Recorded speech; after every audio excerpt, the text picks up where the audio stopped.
The year 1973 marked a critical juncture in the global energy landscape. It was a year of seismic shifts, both politically and economically, with the oil industry at the epicenter. In 1973, the Organization of the Petroleum Exporting Countries, OPEC, a consortium of oil-producing nations, initiated a historic and impactful move.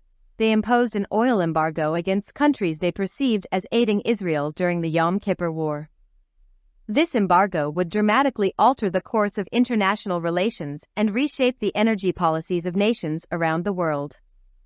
OPEC, a powerful collective of oil-exporting nations, held significant sway over the global petroleum market. Comprising key players like Saudi Arabia, Iran, and Venezuela, OPEC's decisions could influence oil prices and supply levels worldwide.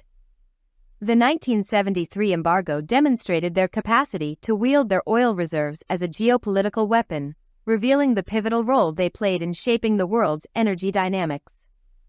The Yom Kippur War, a conflict between Israel and a coalition of Arab states, erupted in October 1973.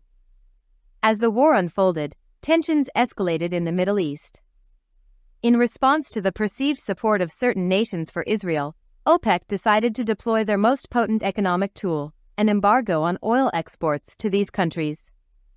This move was designed to leverage their oil resources as a means of influencing international politics. The oil embargo had far-reaching consequences on the global economy. Oil prices skyrocketed, triggering a series of economic shocks worldwide. Industries reliant on petroleum-based products faced soaring production costs, while consumers experienced a sharp increase in fuel prices. The ripple effects of this embargo reverberated through various sectors, from transportation to manufacturing. As the embargo took hold, many nations faced severe energy shortages. Gasoline became scarce, leading to long lines at gas stations and even rationing in some countries. The energy crisis prompted governments to implement measures aimed at conserving fuel and exploring alternative energy sources. The embargo triggered significant geopolitical shifts. Nations affected by the embargo sought to diversify their energy sources and reduce dependency on OPEC oil. This led to a renewed focus on domestic energy production, exploration in new oil reserves, and a push for energy conservation. In response to the crisis, diplomatic efforts were underway to find a resolution.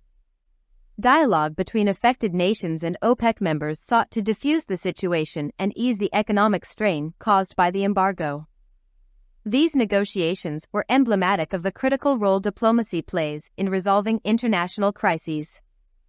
The oil embargo of 1973 was a wake-up call for nations around the world.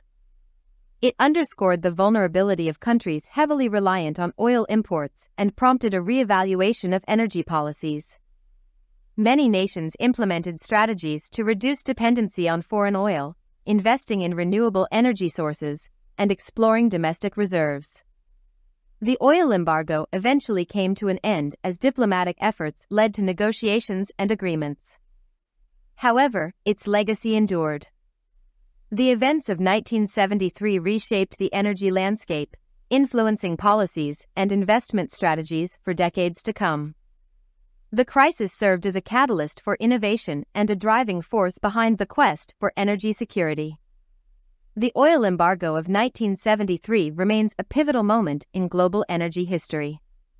It serves as a powerful reminder of the interconnectedness of nations in the realm of energy and the need for diversified and sustainable energy sources. The lessons learned from this crisis continue to shape energy policies, emphasizing the imperative of strategic planning and international cooperation in an ever-changing energy landscape. Support me by subscribing to my channel and watch the story of Crossing the Sands, the journey to the Suez Canal. Thanks for watching.